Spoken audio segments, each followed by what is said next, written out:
ಅಮ್ಮ ಇವ್ರು court case ಇದೆಯಂತ ಇವ್ರಂತ ಆಗ್ತದೆ ಏನಂದ್ರೆ ಬಲಕ್ಕೆ ಹೋಗಮ್ಮ ಇಲ್ಲ ನಡ್ಕೋಗಮ್ಮ, ಮದುವೆ ಆಗುತ್ತೆ ಅನ್ನೋದಿದ್ರೆ ಬಲಕ್ಕೆ ಹೋಗಮ್ಮ ಇಲ್ಲ ನಡ್ಕೋಗಮ್ಮ. ಗುರುಗಳು ತುಂಬ ಚಿಕ್ಕ ವಯಸ್ಸವರಾದರೂ ಅಗಾಧವಾದ ಜ್ಞಾನ ಇದೆ ಅವರಲ್ಲಿ. ದೇವಿನೇ ಆವಾಹನೆ ಆಗಿದ್ದಾಳೆ ಅನ್ನೋ ಥರ ಅವರು ಮಾತಾಡ್ತಾರೆ. ಅವ್ರು ಹೇಳೋದೆಲ್ಲ ಸತ್ಯವಾಗತ್ತೆ. ಇಲ್ಲಿ ಬಂದವ್ರಿಗೆಲ್ಲ ತುಂಬ ಒಳ್ಳೆಯದಾಗ್ತಾ ಇದೆ. ಬಸವಣ್ಣನೂ ಕೂಡ ಹಾಗೆ, ಅವನಿಗೆ ತಾರತಮ್ಯ ಇಲ್ಲ. ಬಡವರು ಶ್ರೀಮಂತರು ಇವರಿಗೆ ಆಶೀರ್ವಾದ ಮಾಡಬೇಕು, ಇವರಿಗೆ ಆಶೀರ್ವಾದ ಮಾಡಬಾರ್ದು ಅನ್ನೋ ತಾರತಮ್ಯ ಬಸವಣ್ಣಂಗಿಲ್ಲ, ಹಾಗೆ ಗುರುಗಳಿಗೂ ಇಲ್ಲ. ಎಲ್ಲರೂ ಒಂದೇ ಸಮ ನೋಡಿದೆ. ಅವರು ನನ್ನ ಸ್ವಭಾವ ಅಂದರೆ ಅವ್ರು ಯಾರೋ ನಾನು ಯಾರೋ, ಅವರು ನನ್ನನ್ನು ಮೊದಲು ನೋಡಿಲ್ಲ, ನಾನು ಮೊದಲು ಅವ್ರನ್ನ ನೋಡಿಲ್ಲ. ನನ್ನ ಸ್ವಭಾವವೆಲ್ಲ ಹೀಗೆ ಇದೆ ನಿನ್ನ ಸ್ವಭಾವ ಅಂತ ಹೇಳಿದ್ರು. ಅದು ನನಗೆ ನಿಜ ಅನ್ನಿಸ್ತು, 100% ನಿಜ ಅನ್ನಿಸ್ತು. ಮತ್ತು ಈಗ ಹೀಗೆ ನಡೆಯುತ್ತೆ ಅಂತ ಕೂಡ ಹೇಳಿದರು. ಅದು ಹಾಗೆ ನಡೀತು ಕೂಡ ನನ್ನ ಜೀವನದಲ್ಲಿ. ಹಾಗಾಗಿ ನಾನು ತುಂಬ ನಂಬ್ತಾ ಇದ್ದೀನಿ, ಮುಂದೇನೂ ನಂಬ್ತೀನಿ. ನೋಡ್ತಾ ಇದ್ವಿ ಅಂದ್ರೆ ಪ್ಯಾರಲೈಸಿಸ್ ಆಗಿರೋ ಪೇಷಂಟ್ ಬಂದ್ರೆ 2 ವಾರದಲ್ಲಿ ಅಂದ್ರೆ 2 ಸಲ ಬಂದಿದ್ರಂತೆ. ಸೊ ಈಗ ಕೋಲ್ ಬಿಟ್ಟು ನಡೀತಿದ್ದಾರೆ. ಸೊ ಅಂದ್ರೆ ಪವಾಡನ ಅಥವಾ ನೀವೇನಾದ್ರೂ ಔಷಧಿ ಕೊಟ್ಟಿದ್ದೀರಾ? ಸರ್, ವಿಜಯಕಾಳಿ ಯಾರು ನಂಬಿಡ್ತಾರೋ ಅದು ಪವಾಡದ ರೀತಿ, ಅಂದ್ರೆ ಸಂಜೀವಿನಿ ರೀತಿ ತೀರ್ಥ ಸ್ನಾನ ಮಾಡಿಸೋದ್ರಿಂದ ನಿಮ್ಮ ಸಮಸ್ಯೆ, ಕೆಲವರಿಗೆ ಡ್ಯಾಂಡ್ರಫ್ ಆಗಿದೆ, ಕೆಲವರಿಗೆ ಪ್ಯಾರಲೈಸ್ ಆಗಿದೆ, ನಡೆಯೋಕ್ಕೆ ಆಗ್ತಿಲ್ಲ, ಈ ಕ್ಷೇತ್ರಕ್ಕೆ ಬಂದು ನಾವು ಒಂದು ಸರಿ 2 ಸರಿ ತೀರ್ಥ ಸ್ನಾನ ಮಾಡಿದೀವಿ, ನಡೆದು ನಮಗೆ ಈಗ ಆರಾಮಾಗಿದ್ದೀವಿ ಅನ್ನುವಂಥವ್ರು ಸಾವಿರಾರು ಸಂಖ್ಯೆಯಲ್ಲಿ ಹೇಳಿರುವಂಥ ನಿದರ್ಶನಗಳು ಸಾಕಷ್ಟಿದ್ದಾವೆ. Main ನಂಬಿಕೆನೇ important. ಆ ನಂಬಿಕೆ ಇಟ್ಕೊಂಡು ಬಂದವರಿಗೆ 100% ರಿಸಲ್ಟ್ ಸಿಗುತ್ತೆ. ಓಕೆ ಗುರುಗಳೇ, ನೋಡುವಂಥ ವೀಕ್ಷಕರು ಯಾವರೆಲ್ಲ ಬರ್ಬೋದು ಈ ಸ್ಥಾನಕ್ಕೆ? ಸೋಮವಾರ, ಮಂಗಳವಾರ, ಶುಕ್ರವಾರ, ಭಾನುವಾರ ಇವು 5 ವಾರದಲ್ಲಿ ಯಾವಾಗಾದ್ರೂ ಬರ್ಬೋದು. ತೀರ್ಥ ಸ್ನಾನ ಮಾಡಬೇಕು ಅನ್ನೋರಿಗೆ ಶುಕ್ರವಾರ ಅಮಾವಾಸ್ಯೆ ಮೇಲೆ ಬರಬೇಕು. ಶುಕ್ರವಾರ ಅಥವಾ ಅಮಾವಾಸ್ಯೆ ಬರಬೇಕು.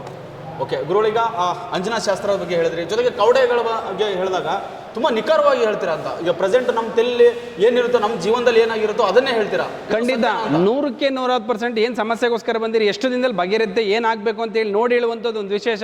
ಕವಡೆ ಆಗ್ತಾ ಇದ್ದಂಗೆ ನಿಮ್ಮ ಸಮಸ್ಯೆ ಏನಿದೆ ಅಂತೇಳಿ ನೋಡಿ ಹೇಳುವಂಥದ್ದು, ಒಂದು ನಿಖರವಾಗಿ ಹೇಳುವಂಥದ್ದು ಇರುತ್ತೆ. ನಂಬಿಕೆ, ಭಕ್ತಿ ಇಟ್ಟು ಬನ್ನಿ, ಖಂಡಿತ ಫಲ ಸಿಗುತ್ತೆ. ಓಕೆ ಗುರುಗಳು, ಇನ್ನೊಂದು, ಈಗ ಕುಡಿತ ಚಟ ಬಿಡಿಸೋದು ಬಸವಪ್ಪ ಏನೋ ಕರೆಕ್ಟಾಗಿ ಶಿಕ್ಷೆ ಕೊಡುತ್ತೆ. ಈಗ ಇವರು ಕುಡಿತಿದಾರೆ ಅಂತ ಅವ್ರಿಗೆ ಹೆಂಗೆ ಗೊತ್ತಾಗುತ್ತೆ?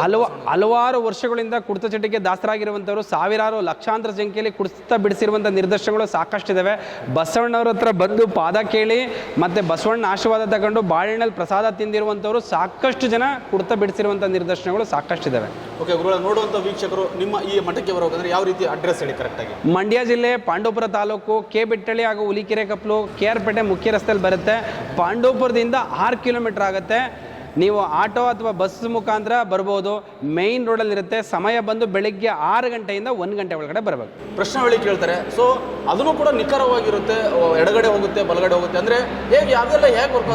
ವಿಜಯಕಾಳಿ ಅಮ್ಮನವ್ರನ್ನ ಯಾರು ನಂಬಿಕೆ ಇಟ್ಟು ವಾಗ್ದಾನ ಕೇಳ್ತಾರೋ, ಎಡ ಬಲ ಮನಸ್ಸಲ್ಲಿರುವಂಥ ಪ್ರಶ್ನೆ ಬಲಕ್ಕೆ ಅಥವಾ ಎಡಕ್ಕೆ ಹೋಗ್ಬೇಕು ಅಂದ್ರೆ ಅವರು ನೇರವಾಗಿ ಕೇಳೋದ್ರಿಂದ ಉತ್ತರ ಸಿಕ್ಕಿರುವಂಥದ್ದು, ಮತ್ತೆ ಅದಕ್ಕೆ ಪರಿಹಾರನೂ ಕೂಡ ಆ ದೇವಿನೇ ಸೂಚಿಸ್ತಾಳೆ. 100% ರಿಸಲ್ಟ್ ಸಿಕ್ಕಿರೋ ಉದಾಹರಣೆಗಳು ಸಾಕಷ್ಟಿದ್ದಾವೆ. ಓಕೆ ಗುರುಗಳಿಗೆ, ಭಕ್ತರ ಸಂಖ್ಯೆ ಅತಿ ಹೆಚ್ಚಾಗ್ತಿದೆ ಬರ್ತಾ. ಸೊ ಅಂದ್ರೆ ಖಂಡಿತ ಯಾರು ಅಮ್ಮನವ್ರನ್ನ ನಂಬಿಕೆ ಇಟ್ಕೊಂಡು ಬಂದವ್ರಿಗೆ ಒಳ್ಳೇದಾಗಿರುವಂಥದ್ದು ಸಾಕಷ್ಟು ಜನ, ನಮ್ಗೆ ಒಳ್ಳೇದಾಗಿದೆ, ನಮ್ಮನ್ನು ನಾವು ಕರ್ಕೊಂಡು ಬಂದಿದ್ದೀವಿ, ನಮ್ಮಿಂದ ಸಾಕಷ್ಟು ಜನಕ್ಕೆ ಅನುಕೂಲ ಆಗಲಿ ಅಂತೇಳಿ ಈ ಫೇಸ್ಬುಕ್ ಅಥವಾ ಯೂಟ್ಯೂಬ್, ಇನ್ಸ್ಟಾಗ್ರಾಮ್ ಕೆಲವರು ನೋಡಿ ಬಂದಿರುವಂಥ ಅವರು ಸಾಕಷ್ಟು ಜನ ಇದ್ದಾರೆ. ಅವ್ರಿಗೆ ಒಳ್ಳೇದಾಗ ಅವರು ಒಂದು 4 ಜನಕ್ಕೆ ಹೇಳಿ ಕರ್ಕೊಂಡು ಬಂದಿರೋ ಉದಾಹರಣೆಗಳು ಸಾಕಷ್ಟಿದ್ದಾವೆ.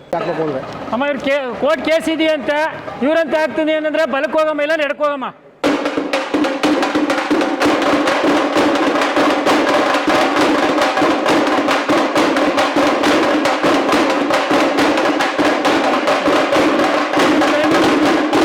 ಸ್ವಲ್ಪ ಟೈಮ್ ಆಯ್ತದ, ಮದುವೆ ಆಗುತ್ತೆ ಅನ್ನೋದಿದ್ರೆ ಬಲಕ್ಕೆ ಹೋಗಮ್ಮ ಇಲ್ಲ ನಡ್ಕೋಗಮ್ಮ.